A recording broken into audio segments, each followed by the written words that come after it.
Welcome to Earl Marriott. My name is Ken Hickle, principal at Earl Marriott, and I am really happy to welcome students and staff from across the school district to a really special event. So with that, welcome to the annual Semiahmoo First Nation Earl Marriott Secondary Pow Wow. This is an exciting day for us. It's an exciting day for the school. In fact, it's an exciting day for the entire community. Pow Wow has been going on for many, many years, and it is a wonderful representation of the incredible things that happen when schools partner with the community. It's a celebration. It's a celebration of culture. It's an opportunity to learn and share and celebrate that culture. So I think that all of us are really, really lucky to be able to witness and maybe even participate in the Pow Wow today. So with that, I'm going to turn it over to our MC, Francis, to introduce you to the Pow Wow. Francis, over to you.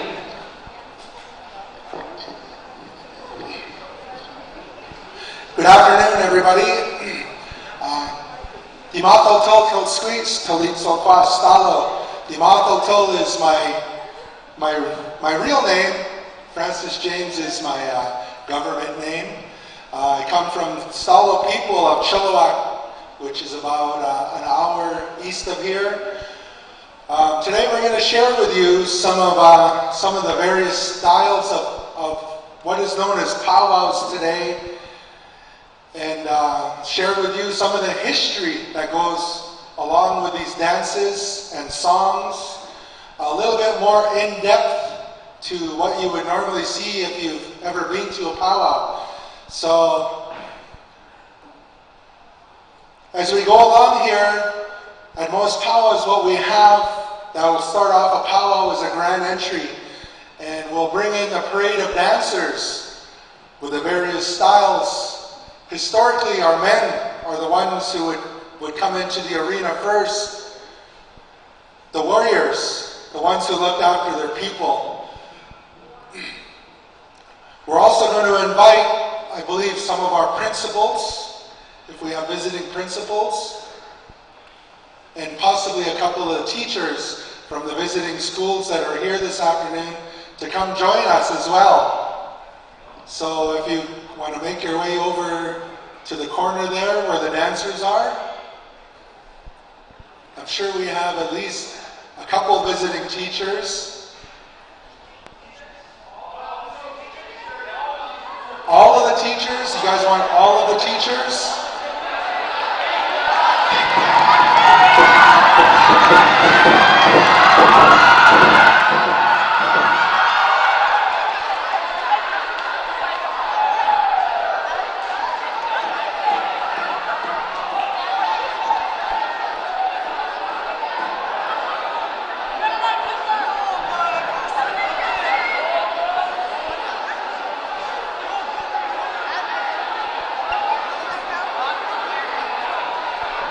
Okay, can I have your attention again? Quiet, please.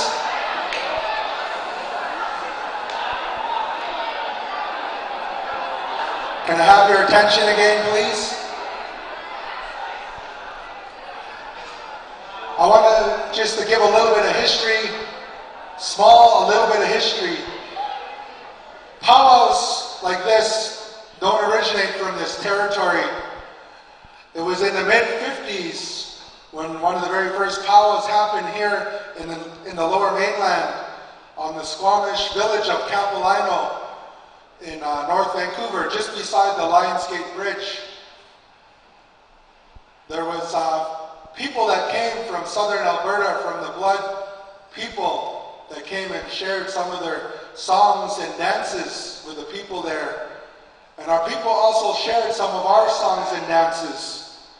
So it's not very old, it's only been here for a short time. The dances, as we go through the history of them, a lot of them come from the plains and the southern plains, as it'll be explained later on as we go.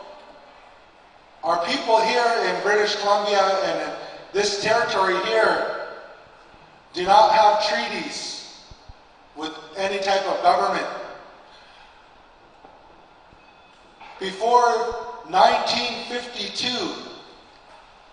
for us to do these songs, to do these dances, to sing, to even speak our own language in Canada, it was illegal. We were not allowed to practice our traditional customs that we did before 1952. In 1952, they abolished what was called the potlatch law. And this was existing all across Canada, where we weren't allowed to practice this. So it hasn't been very long that we are allowed to openly, freely practice our customs. And I just want to share that with you so that you have a little bit of history behind some of the things that we do, that some of these practices were hidden so that our people weren't sent to jail or worse for doing what we do today freely. Now this is something that we do as a celebration and something that we do to celebrate with all of our people across North America. There's events that are called Pow Wows almost every weekend year-round, where drum groups like you see here and dancers like you'll see, they travel extensively to go dance and sing. So we're going to have our grand entry now, but I just really wanted to share that with you, the older students that are here with us today, so that you have a little bit more of history to some of the things that we do, and you realize and know that we're still here as an active people of this land. So we're going to turn it over to our drum group here, Love Medicine, that's from many nations, to bring in our dancers and our teachers.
Thank you to our dancers and our teachers.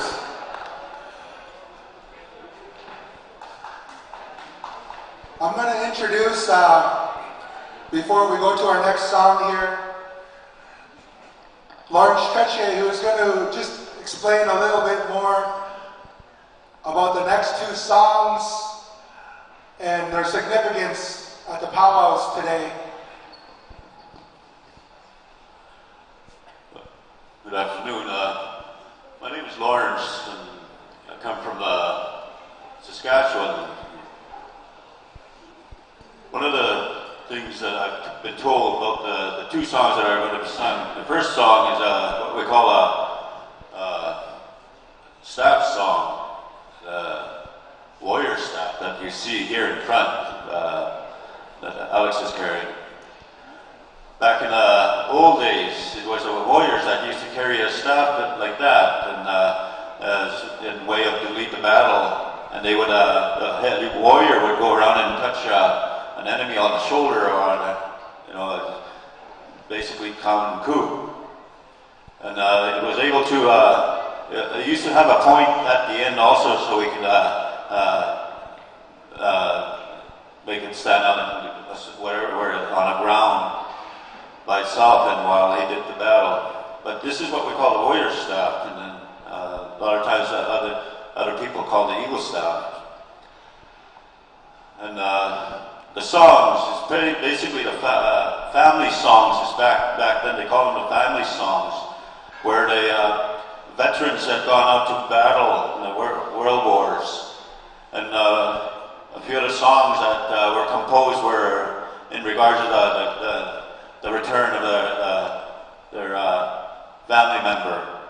So they would sing these songs at gatherings like this, and it was to honor the veteran. And the second song is what we call the retreat, the victory song. And basically, these two songs are tied in with the veterans. We give honor to the people that have gone to serve our countries. So I thought I'd mention that. And it's basically the families that own these songs. And back in 1960, mid-60s, one of my late grandfathers, Sangre, had asked one of my late buddies, late Art Musuman, to compose a song for the veterans. So back in the 60s, the late Art Musuman from the North Battleford area composed the song that my brother Irvin sang earlier, another song. So that's how I can best recall that song. Anyhow, I thought I'd mention that. Hey, thank you.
As we're concluding this grand entry portion of this afternoon, we're going to excuse our principal and teachers for a short while. Round of applause for your teachers and your principal. We might make them come dance again afterwards, so be ready. We're going to go through some of the styles that we have here, the dance styles that we have, and let you have a good look at their outfits and their style. The first one we're going to bring out is the men's fancy bustle. This dance originates from the Southern Plains, from the Oklahoma area. This is young Zaxable. He's a student here at Earl Marriott. He's very happy because he can skip out of class all day. So this is the fancy bustle style. The drumming becomes very, very fast in these songs, and the dancers need to be in very good shape to keep up. Normally the dancers would have bells around their ankles or their knees. And that'd be a way to tell if they were drumming or dancing with the drum beat. They were keeping in time with the song. Zach Zoll is kind of cheating today. He doesn't have his bells on. So our fancy bustle style.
Just a couple of boys way up top there. None of the girls? Oh. Well, maybe we'll see later. The next style we're going to bring out for you is known as the woman's jingle dress style. Now this style comes from the Great Lakes. From the Great Lakes area of North America, the Ojibwe Anishinaabe people, and it came to one of the ladies out there through a dream. And traditionally they would have very, very basic plain dresses with just the jingles on there. Today it's a little bit more contemporary, and our ladies design their dresses with various designs of flowers, birds, animals, or geometric designs, and it's a little bit more contemporary. This dance isn't very old, it's maybe 40, 50 years old. So this is our jingle dress style.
typical dress style.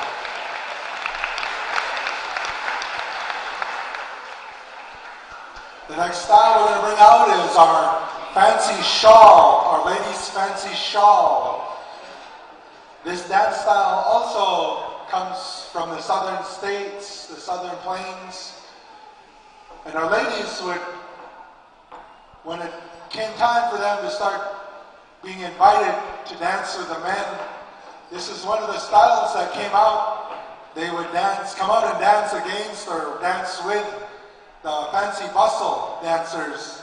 So the songs would also be fast, and they would dress in their most beautiful shawl that they had, which sometimes would be these designs that you see on them. They would be hand embroidered, done by hand, and the fringe would be a different type of fringe other than ribbon. So this is our fancy shawl dance.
We're going to invite out our ladies buckskin traditional.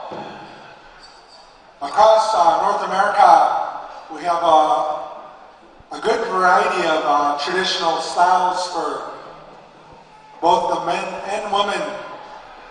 In the southern states, where it becomes very hot during the day, there's a style called the cloth, where they would only use cloth dresses that are very intricately appliqued. In some of our northern tribes, they would have fully beaded capes, which would be the northern traditional. And we also have the buckskin in a lot of variety of different tribes. So this is our woman's traditional style.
We're going to give an opportunity to let some of our teachers and students to participate now in a dance.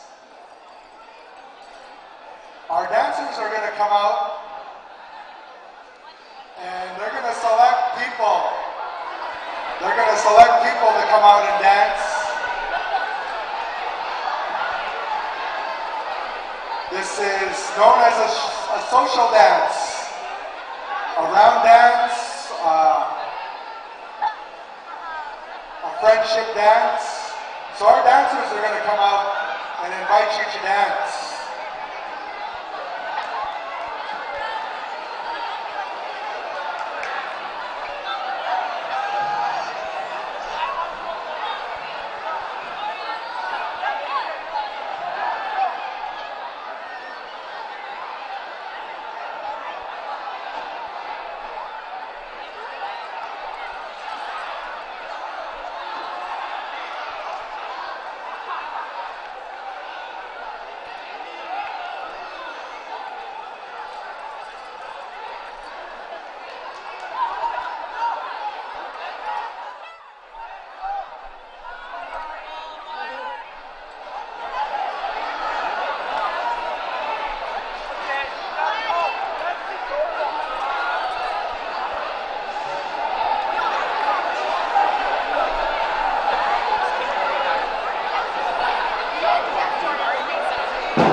going to give you a moment to get back to your seats.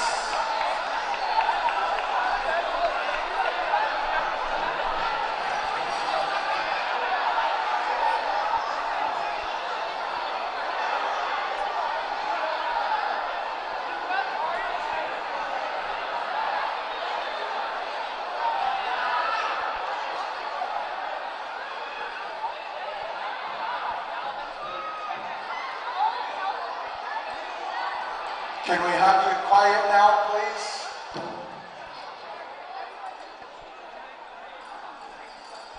We're going to allow for our good friend here to get ready on the floor. This is Alex Wells from the Little Out Nation. He is a three-time world hoop dance champion.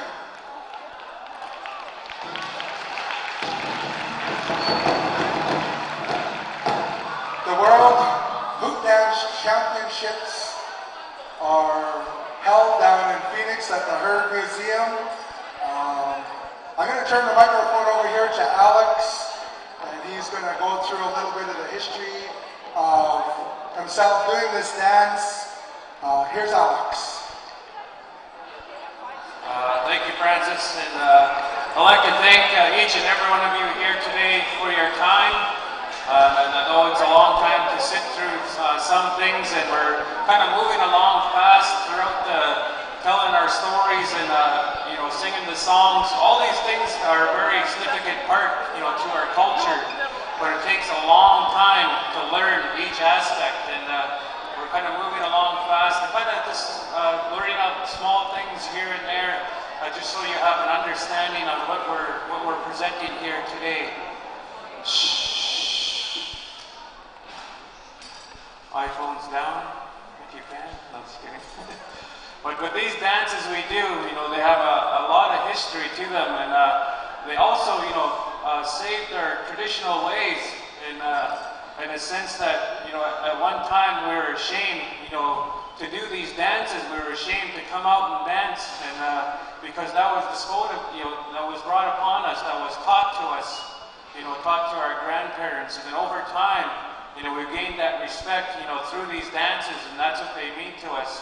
So there's a lot of background that it takes to become a dancer, and you're learning the language, you're learning the songs, you're learning about the traditional outfits that we wear. They might look like a giant bag of Skittles melted on your dashboard, but there is a lot of history within our outfits, and within these powwows and celebrations, you can imagine when you go to them, when we go to them, there's over 3,000 dancers sometimes, competing in these various styles of dances. So this is a very small presentation on a larger scale that these events happen at. And so for this hoop dance style, it's not called a hula hoop, but a hoop dance style are traditional values and teachings, and the core of our teachings, everything evolves around a circle. There's no one above you, no one below you. Once you join the circle, we're all considered as equal. And with the hoops themselves, traditionally were made out of willow, and something that was made from the earth, was considered as medicine. So when we danced with it, it was considered as a medicine dance. So there's a lot of different stories that each dancers have. Each dancer puts their own life into it, and I owe my life to this dance because I started at a very young age, and it's brought me, around the world to many different countries. And just recently, I was over in Bahrain in the Middle East, and a couple years in London, England, and we've been through Taiwan, Japan, London, throughout Spain, New Zealand, Switzerland, all across North America, up to the Queen Charlotte's, to Florida, to mainland, New Brunswick, and this is all, traveling and presenting like we're here today. And but with this style of dance, you got to use your imagination, and you'll be able to see the story that we're about to tell, making formations of plants and animals, all these things that have a significant meaning, to our people a long time ago and still today. And without the dances, it brings our people a long way, more than people know that, you know, what it does for ourselves. So I'd like to thank the drummers themselves for being here today. Let's give them a big round of applause.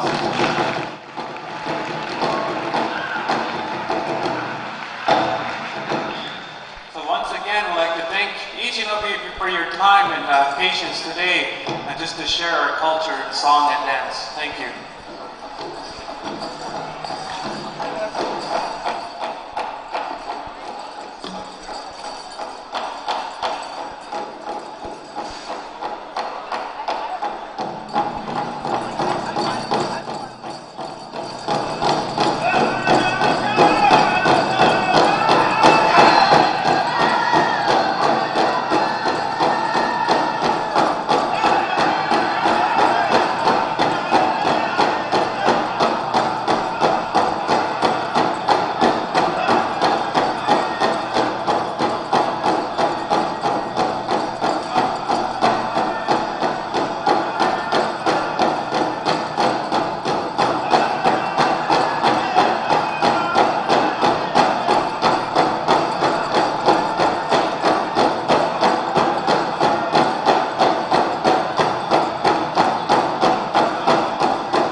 two-time World Hoop Dance Champion, Alex Wells.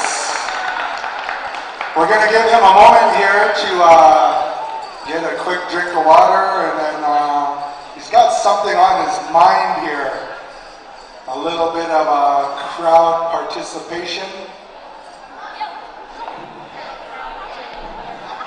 I used to hoop dance, and I think the last time that I hoop danced was about 100 pounds ago. I'm kidding, but it's been a while since I hoop danced, and Alex's older brother, Chris, we're both kind of bigger guys now. We both used to hoop dance way back when we were younger, and Alex was the one who extremely excelled, and became very well known across North America and around the world, and we're very proud of him. He's going to do a little bit here now and take the floor over again. Just giving him a moment to catch his breath and turn it back to him here. Thank you, Francis. Whew. That's our First Nations Aerobics 101. But what I'd like to do now is give you guys an opportunity to come out and try just the basics of it. I got 22 hoops here, and so we're going to go around, put your hand up, and if you want to come out and try it, once you have your hoop, find a spot around the center here, and just wait until you're asked. Wait until you're asked, please. Thank you.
The ones with the hoops right now, can you find a spot on the floor but leave the center open? That's where I'll be instructing. Put your hoops on the floor in front of you.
we would teach the dancers that want to dance the basic step, and then we would learn from there.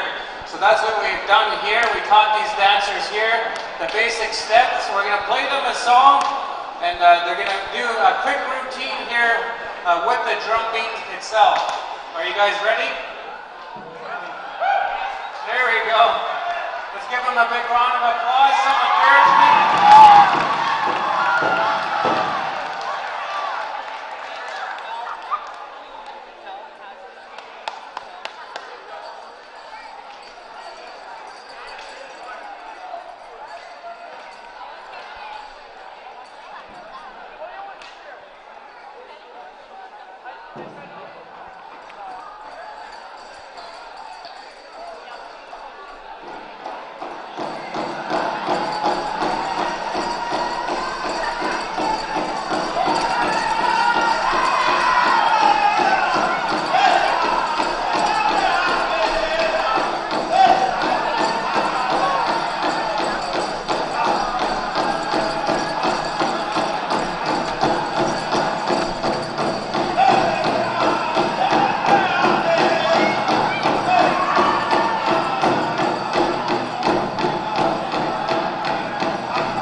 dancing.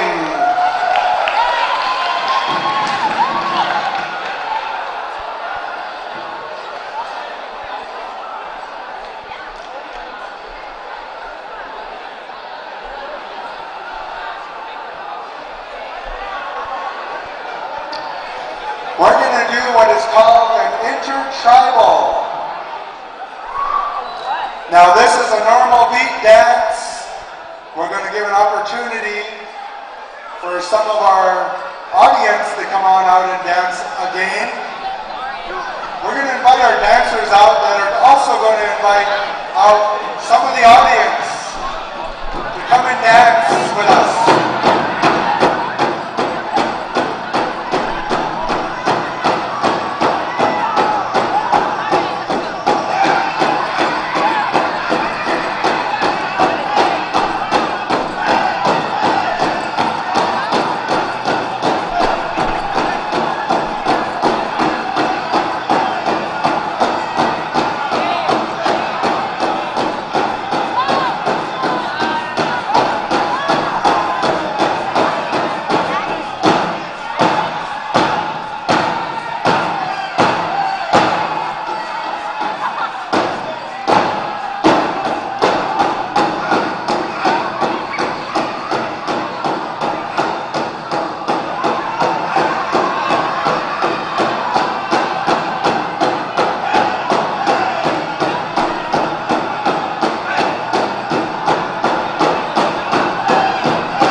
We have some more students from the school that are going to be making their way in here, I believe.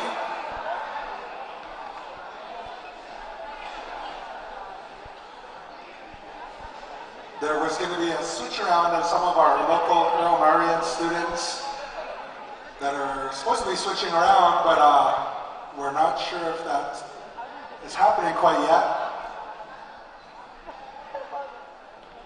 Do we have any, we're going to invite out some of our dancers here, and we're going to allow for some questions if any of our audience have any questions. All right, so we can have everybody's attention that this is an opportunity to ask any questions you may have on the outfits or the dancers themselves, but for everybody else, out of respect for the person asking the question, you know, nice and quiet. Shh, eyes up front.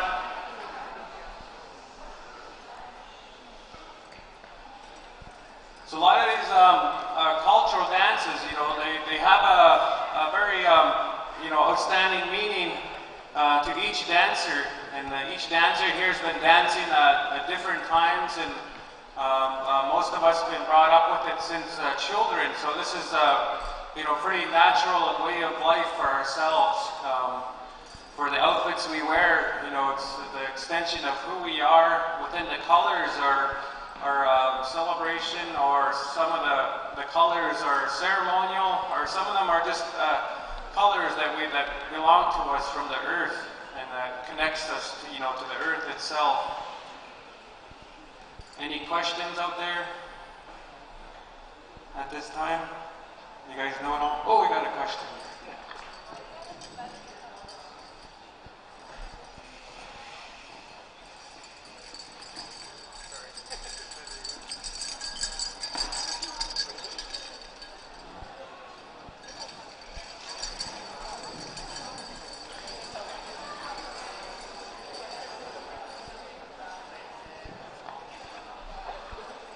She's asking, why do we have feathers on our head? Just because it looks good, I guess. I don't know. No, just kidding. There's different styles of dances, and some dancers, like the feathers he has here, are actually eagle feathers. And they call them the grandfather dancers, and they're just like an extension to the dancer itself. And so the eagle is something that we portray, you know, as carries our prayers, you know, to the grandfathers, or, you know, to the gods, or whatever you may call him. And but, you know, so the eagle feathers on top are almost like a significant blessing or a protection at the same time. But also they're like a badge of honor, because you got to earn your feathers as well. By nowadays, you know, the dancers or the person itself earns its feather through education, or, you know, sports, or anything that's significant like that in their life that they do. And there's other ways that you can earn, you know, your feathers, you know, by hunting, you know, different ways, and ceremonial as well. And sometimes the feathers we dance with, we wouldn't dance with them in a ceremonial. So sometimes there's a difference. Depending on how the feathers were given to you. So they're kind of like a stealth extension, almost like a spiritual protection, I guess you would call it. Any more questions?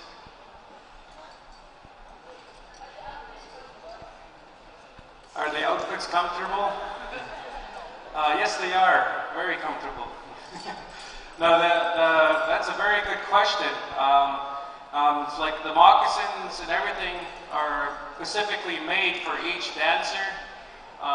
So like when you're making your stuff, you're making it, it's like a fitted suit, or, you know, something that's tailored, you know, to the person itself. We can have the dancers come forward and, you know, maybe explain something on their outfit that means to them.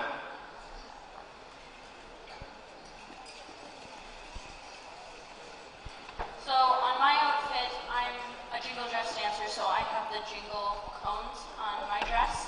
And well, this is a really fun dance to participate in, and it's really good for healing when we need to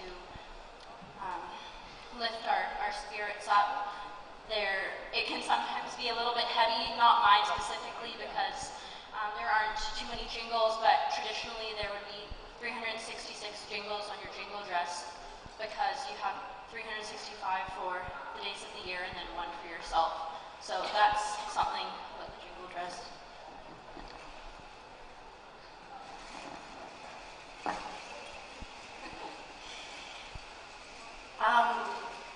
I wear the buckskin dress, and I also have this breastplate here, which is made out of bone, and there's metal and glass, and this dress is actually quite hot and quite heavy.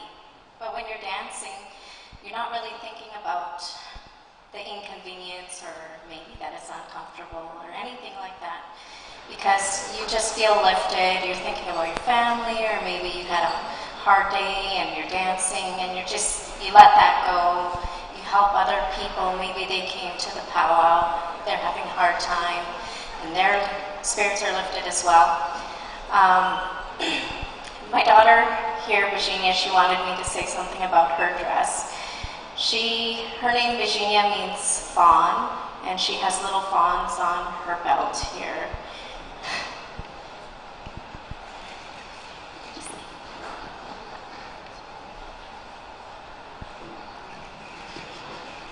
Hi, so I'm a fancy shaller, and the most important thing that I have at my beadwork is butterflies, because that's what fancy shawls represent. So,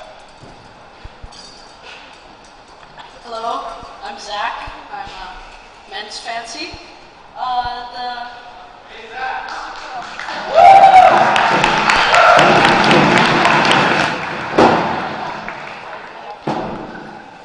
guess my regalia is,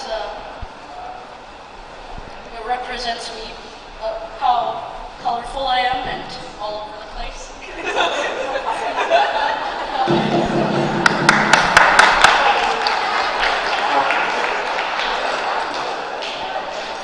So each, as you can see, there's a lot, to learn, about yourself when you're doing these beadwork and different things like that. And these outfits are, part of our traditional outfits as well. So a long time ago, they elaborated over the years, from the buckskins, to the latest fabrics that Fanny's Fabrics has.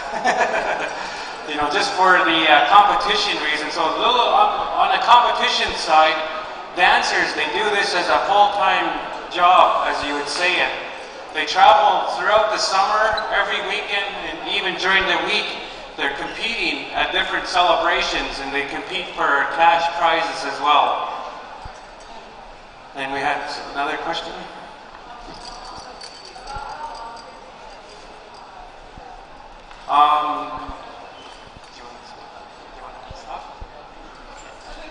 Adele makes a lot of outfits, and she was just making the remark that we don't call them costumes because costumes are something that you wear on, so you're pretending that something that you are not, and this is who we are. Nothing against you, but it's just something that we do not call them, and they're called outfits or regalias, as you would call them. It takes a long time, up to a year to get the basics down, and then you're always adding and mending and fixing as the years go on. So they always say an outfit is never done. It gets to a comfortable state, but then there's always the repairs and add-ons that you can always, just to keep yourself, entertained as well and comfortable with the outfit. You're always, adding new stuff in different colors along the way. So, but to make a set of beadwork, it takes up to a month or two, depending on how many hours a day that you put into it. And some beaders are, that's all they do, That's all their job is in the family, is just to beat. So they sit there and non-stop beating for the family members. So some families, they do it all together as one to build something like this. And or some dancers, you know, trade and buy and sell also to acquire the beadwork. But a long time ago, that traditionally the beads, they said that they came from China, and that's where the first beads came from. And they started trading. The First Nations people traded them, you know, our goods for their goods as well. But in the traditional times, they say they used to use, as you can see, the cedar weaving.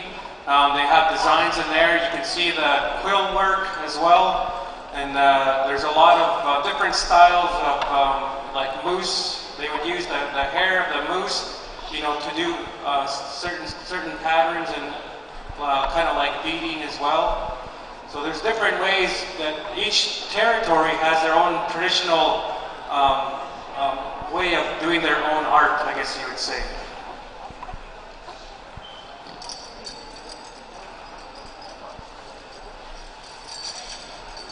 He's faster than me, so let's get it.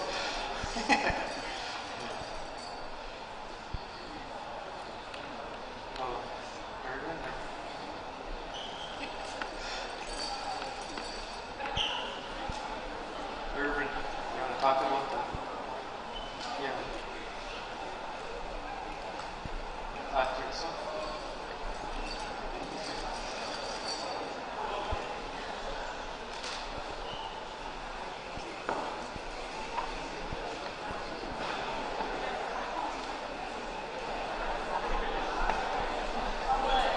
She's asking how often do we do these dances?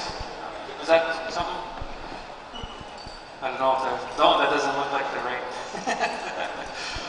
She's asking something of, do we do this often?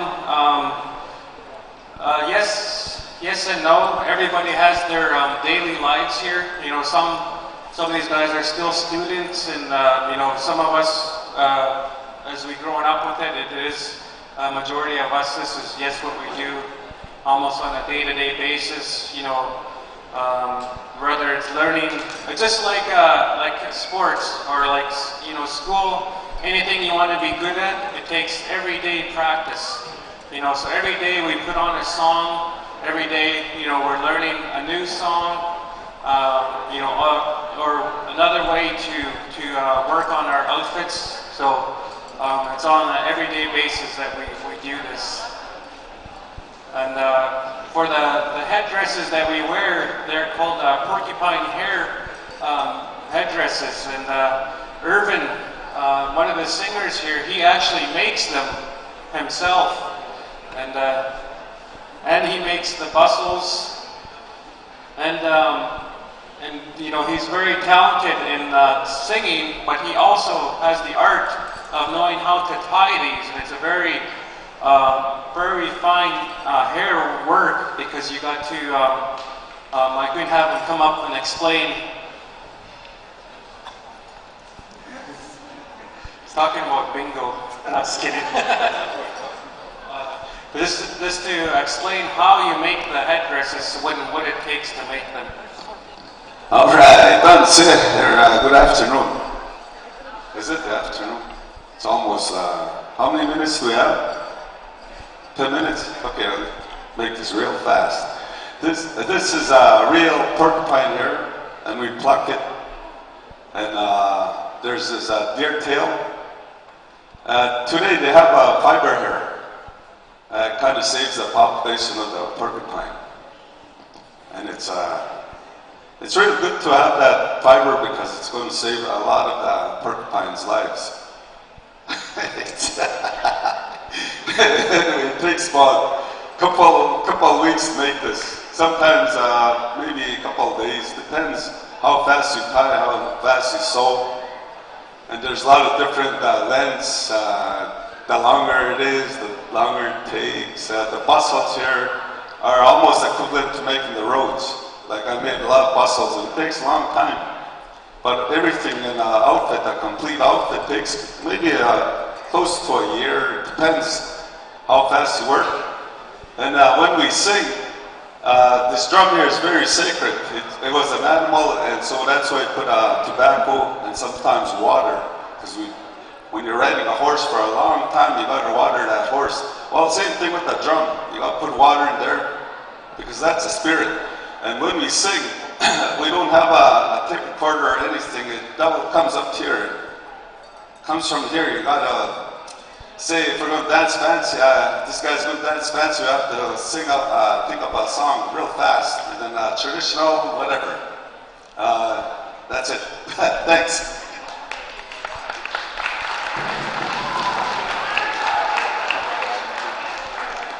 I'd like to thank each and one of you for your time here today and your patience. And I can see a lot of you getting restless, and it's time to go. So I'd like to, on behalf of the singers and the dancers here, thank each and one of you.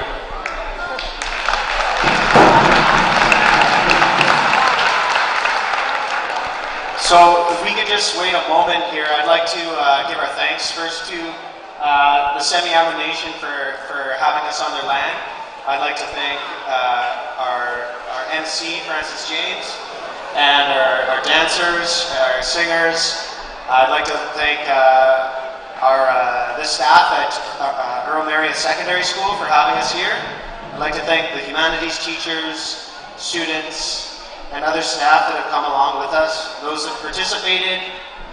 Today was a day about learning a little bit about who we are and the people that we share this land with. And so thank you very much for sharing. Big round of applause, please.